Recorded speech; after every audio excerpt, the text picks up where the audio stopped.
This is the iPhone 14 Pro Max, currently the latest and greatest by Apple. But since the 15 lineup is right around the corner, should be coming out in like a month or so, I thought it'd be a good time to take another look at Apple's current flagship offering and see what it's all about almost a year after it's been released. Now, the 14 Pro Max is, like I said, at least currently, top of the line. You have the huge 120Hz 6.7-inch ProMotion display, triple camera setup with the main wide lens being the new upgraded 48 megapixel one. And of course, as with all newer iPhones, you have the IP68 water and dust resistance, great stereo speakers, and even better haptics, as well as arguably one of the fastest chips out there, the A16 Bionic. So when you put all of those things together, is this phone still worth it? Is it good? Should you buy it?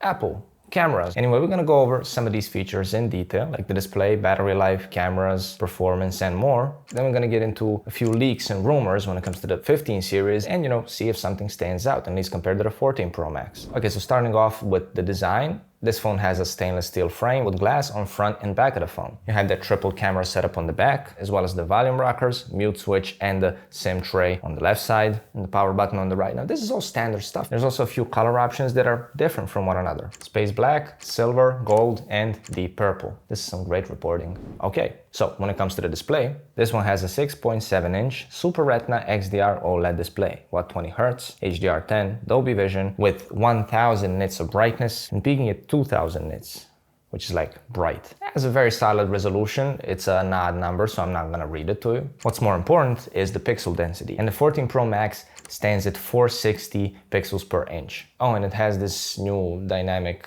island thing. This is also the first year that the Pro lineup got an always-on display. And it was a bit rocky at launch because you couldn't turn the display off completely. It just kind of dimmed the whole display, but you could still see the wallpaper and everything. But they actually fixed that with the next update, so now it resembles the always-on display we had on the Android side of things a bit more. Now, I'm personally not a fan of always-on displays in general. I just never got around to using them on iPhones or Android devices. Plus, they kind of drain the battery. But if you want an always-on display on an iPhone, iPhone 14 Pro and 14 Pro Max are currently your only options. But the display in general is actually really good. Colors are nice and accurate. 120Hz is as smooth as ever, and it's just overall a nice experience. And I actually really started to like the implementation of the dynamic island. I wasn't a huge fan at first, but it's really starting to grow on me. It's not supported by a huge amount of apps, but the ones that do support it really make use of it, I guess. Animations are nice and smooth, and it's just a nice addition overall. So the display is easily a 10 out of 10. It's back in the A16 Bionic chip, and there's not much to say about it. It's really, really fast. It runs through everything you throw at it, games, even like video rendering and exporting.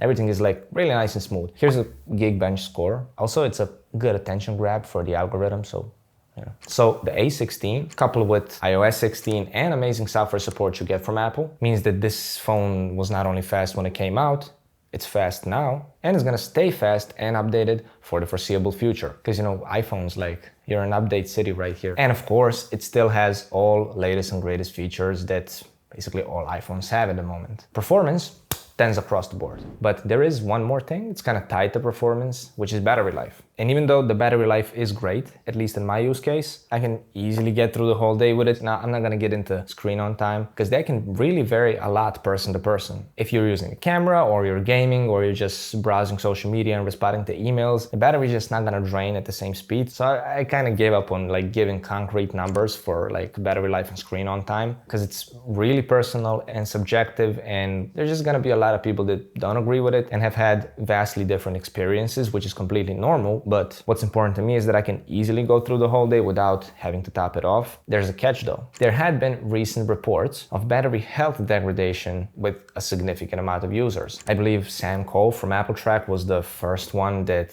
released a video about this, and then it just spread like wildfire from there, which in my opinion is completely unacceptable for a phone that's not even a year old. This is like a plus $1,000 device, and have to, stick with lower battery life not even a year after the phone has been released. It's not a good thing. In my case though, I've been switching and testing a lot of phones lately, so I wasn't able to experience that for myself because, like I said, this phone is not my main device that I don't use it day to day. So it is something to keep in mind. But if you're not a heavy user, you're not heavy on battery in general, like a 90% battery health is still just fine. Okay, The cameras. Has a triple camera setup on the back, a main 48 megapixel wide lens at f1.8, a 12 megapixel telephoto at f2.8 with a 3x optical zoom, and of course the 12 megapixel ultra wide at f2.2. They all record 4K 60 of course, they all support cinematic mode and the new action mode that stabilizes the video footage like a lot. This is everything Apple has to offer currently when it comes to cameras, so it's no surprise that they're really good. And when with Pro RAW and Pro Motion included for photo and video, it's great. Photos are really nice and sharp. Low light photos got much better from last year, so compared to like the 13 Pro that I have here, maybe the 13 Pro Max, daylight photos are a bit sharper, a bit better, but where the 14 Pro Max really stands out is those night shots. So if you are someone that's like a night owl, I guess, or you like to roam the streets at night, this is a great choice. It really is a full package when it comes to the cameras. Not much more I'm gonna say about them. If you want a really good camera system, this one has it. Now, should you get this phone right now or should you wait for the 15 line? Well, that depends. When the 15 drops, this one's gonna be cheaper. And the 15 Pro and Pro Max are actually rumored to have a slight price increase of around $100. So the regular 15 Pro should be starting at $1,100 and the 15 Pro Max should start at $1,200. You do get a storage jump with these, so on the Pro models, base storage should be increased to 256. So if you take that into consideration, the price is not that big of a difference. Some additional new 15 Pro and Pro Max features include, well, first of all, USB-C with Thunderbolt 4 speeds. So if that's something that you've been waiting for on an iPhone, like a lot of people have, then it's a no-brainer. Wait for the 15, because it's like 98% confirmed at this point. We'll also be getting a slight design change. They will look fairly similar to the 14 lineup, but they are rumored to have slightly curved edges, which is not a huge deal aesthetically, I guess, but it's supposed to make the phones feel much more comfortable in hand, and since this is a chunky boy, it might be worth the consideration. 15 Pro and Pro Max are rumored to have a titanium frame as opposed to the stainless steel on all previous Pro models, and it's supposed to make it tougher and it's supposed to make it lighter. So since this is, like I said, a pretty hefty phone, it might make a difference to you. But all that being said, like, should you get the 14 Pro Max today or should you wait for the 15? Well, if those three features I just mentioned don't really concern you that much, then absolutely go for the 14 Pro Max, but wait for the 15 to drop first and then pick this one up renewed on Amazon or from Apple themselves, because they won't be selling this one new, but if you get it renewed or refurbished, you're getting a much better deal price-wise, and the price is gonna drop everywhere anyway once the 15 comes out. So if you wait just a little bit more, you can get this phone cheaper and you won't miss out on that much. Now, if you want a one charger to rule them all type of vibe in your environment, then maybe wait a bit. If you want to see some other reviews, iPhone or Android, take a look at these playlists somewhere on the screen. Video over.